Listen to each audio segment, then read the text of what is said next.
Hey, I'm Chris Cuomo. Happy Monday. I hope you have a very good week. Now, we're going to start on the Idaho murder and some new developments that give better shape to what authorities are dealing with, okay? We have a good set of people to help explain and inform tonight. We got our man in Moscow, Brian Entin. He's got the latest. He did a great special this weekend. I hope you saw it. If not, get to social media and try and find the clips. Really, really good insight into the people, the players, and the possibilities. We also have, to understand the latest, forensic scientist Larry Kobylinski and private investigator T.J. Ward. T.J., it's good to have you with us. We also want your calls, Thank you. okay? What does and does not make sense to you in the reporting that you're about to hear, what you've already heard? Hit us with questions and any better information you may have read or heard and your take. You were very helpful the last time, and I appreciate that. 1-844-968-7720. All right? So first, I want to address a fundamental point of confusion, okay? I keep reading and hearing this theme of, why isn't there more information coming out? There are only two potential reasons, okay? Despite all the local, state, and federal resources, authorities are still nowhere after close to 3 weeks. Well, that's one possibility. Or the second one is they don't want to share what they know with you, with me, with us. The second is much more likely correct as a matter of fact and practice. And also remember, it can be a combination. But I know there's being a lot made of who's been cleared and was that right, was that wrong. Remember, the designation cleared sounds like it means something. It means nothing. Cleared today, cuffed tomorrow, okay? If the evidence supports the action. Cleared means nothing other than the immediate disposition of a particular individual in an overall investigation. It is very common in a developing investigation for police to want to keep anyone they may want to question in the dark about what they know. They don't want to be fed back what they're putting out. They want the nuances. They want people to be able to give their own version. And there may be someone out there they don't want to spook into making a run. So take the silence as a non-factor for now. Despite the noise online, despite the noise in some of the coverage. Now, here's another quickie. This quote, there are more questions than answers. That's about as annoying a cliche as it gets in any investigation. Of course there are more questions than answers. It's always that way until the answers come. This situation is no different to this point. Now, there are two buckets of information that we have tonight to add to the mix. One comes from police efforts in the area and other information. Then we have, which information, I mean, not necessarily facts, okay? Perspective, questions, concerns, largely from family members. Now, from police, there is obvious interest that seems to go beyond simple completeness in the investigation in the block of time between when two of the victims, Zana Kernodle and her boyfriend Ethan Chapin, went to a fraternity party and then returned home. 9 p.m. estimated arrival at the party, 1:45 a.m. or so back at the house. Why? What's so interesting about that block? These two were victims. Well, one, you have the fact that the block is an unknown, and you always want to track down everything. That's the simple answer. The more intriguing one is that police may believe this could be when these two victims were contacted by the would-be killer, meaning what? Met him on the way to the party, met him at the party, met him after the party, met him on the way home. Consistent with this curiosity, police asking locals for any camera footage showing movement, activity, or not of the route that the two likely took home from the frat home to their residence, okay? Now, why isn't this very, very important? Well, here are the reasons to discount it as an avenue. Kaylee Gonsalves. Brian Entin has reporting that her injuries may have been more brutal, worse. Why, if that's true? Is that because of simple circumstance, where she was in the house, how she reacted to the attack, or was she especially targeted? Remember, we're dealing with certain odd or mysterious aspects to this. The first one is that some were spared in this. The killer didn't kill everybody. We're not sure how many other people were in the house or why, but the killer likely made choices. Raises the question, choices based on what? There's reporting that Kaylee may have had a stalker. Police have not confirmed that, but reportedly people interviewed say Kaylee mentioned it. Did she mention it to her family? To the school? Now, another one, the murder weapon. As far as we know, none recovered. But there is reporting that they believe it was a large fixed blade knife, large fixed blade knife. What could that be? It could be a kitchen knife. We know that all the victims were stabbed to death, that it was very bloody. The coroner says that he had never seen anything like it. Now, we add to that, now why are they showing that? That's not a bad picture. You should put that back up. Why that kind of knife?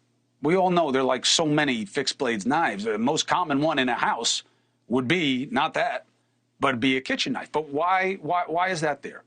Okay, we have additional information that some of the locals are saying that they've been asked by police for any sales of a specific kind of fixed blade knife called a K-bar knife. Okay, you may have heard of this. It's a popular weapon that was issued to Marines and troops circa World War II. The name K-bar, what does that mean? It's a bizarre name. It comes from a story from a trapper who wrote the company supposedly many, many years ago about how he killed a bear after his weapon misfired with the knife. And he was like saying how useful the knife had been. K-bar, K-A-B-A-R, is a derivative of the way he phrased that in his letter, supposedly, kill a bear. K-bar comes from kill a bear. Now, the speculation that you may have heard or read, I will now discount. The idea that because it may have been a K-bar knife, we don't know, but going on that, that allows speculation that the killer is likely military. Absolutely not a fact. Why? Is it possible? Yes, but that doesn't mean anything. The knives are widely available, okay? This is a K-bar knife, okay? I had it in my garage, all right? It says USMC, military, right, United States Marine Corps. This is a K-bar knife, all right? I have one. You can get them. I don't even remember where I got this, to be honest. Now, what it tells us is what?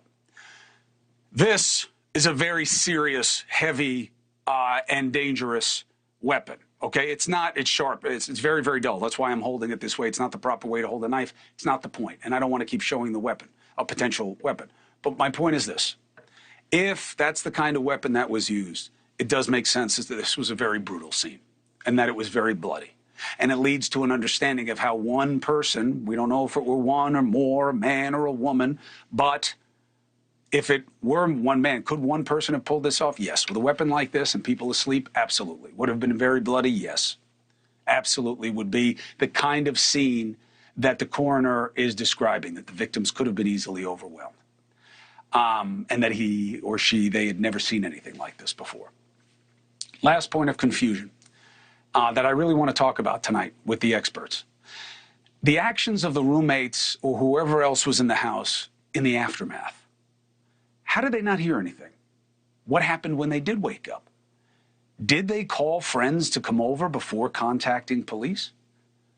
What is the part about someone reporting someone unconscious? Was that a misapprehension or a misunderstanding about one of the victims? Or is it that one of the roommates passed out from what they saw in the house and that someone else was reporting that roommate who survived as having been unconscious?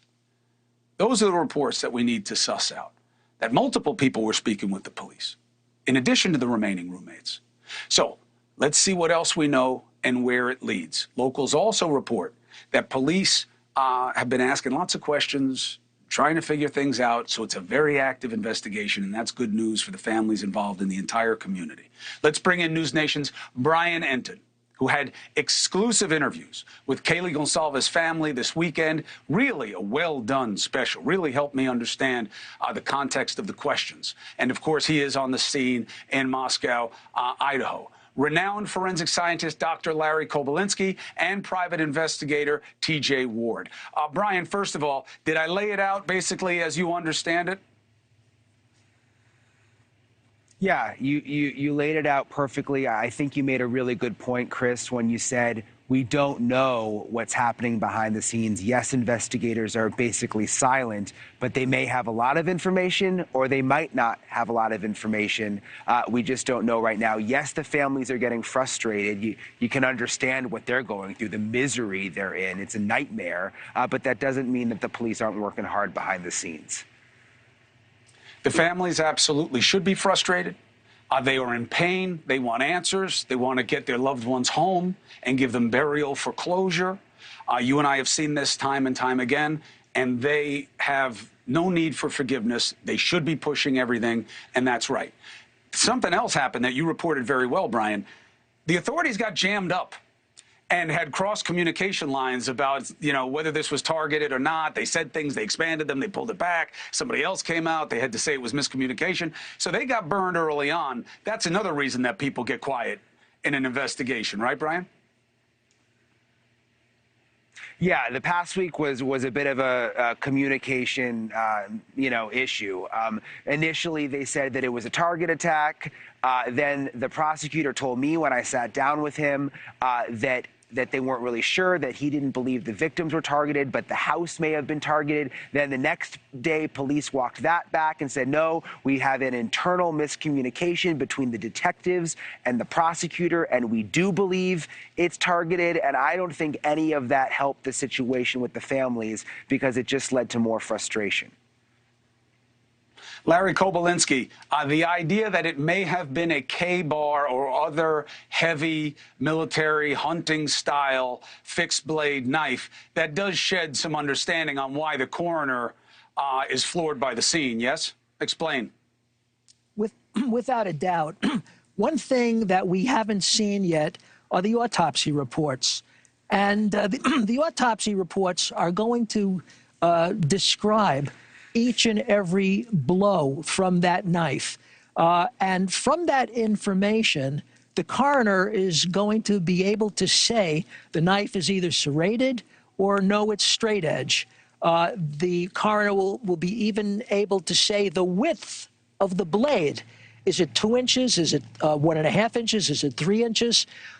What they cannot do is tell the length of the blade because, once you put the knife in, it can go different distances. You can't really measure that in a body. But there is some basic information that you can have. And I think that's why the police are focusing their attention on a type of knife based upon the width of the blade and whether it's serrated or straight edge.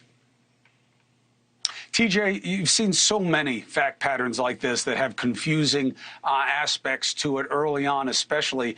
The one that I can't get my hands around yet is what happened the next morning with the other roommates who survived. Why they survived, why they weren't targeted, we don't know, whether it was just dumb luck or happenstance or choice.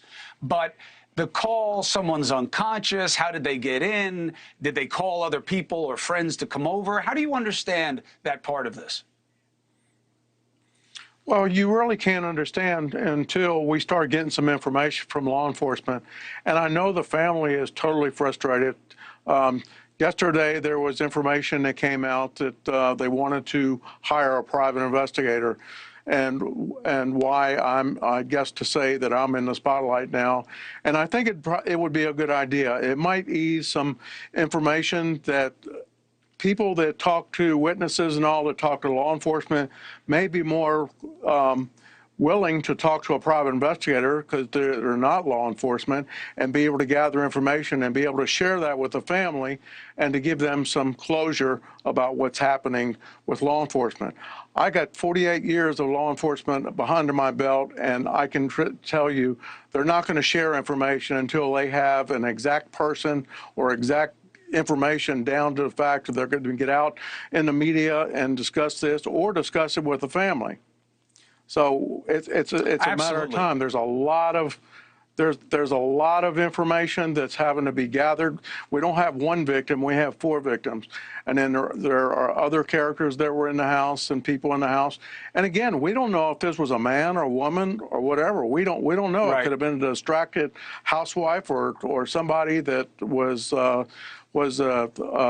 jealous or whatever. So we don't know, because I've heard a lot of talk about this man and this man. It may not be a man. It may be a woman. Right. But we don't know at this point.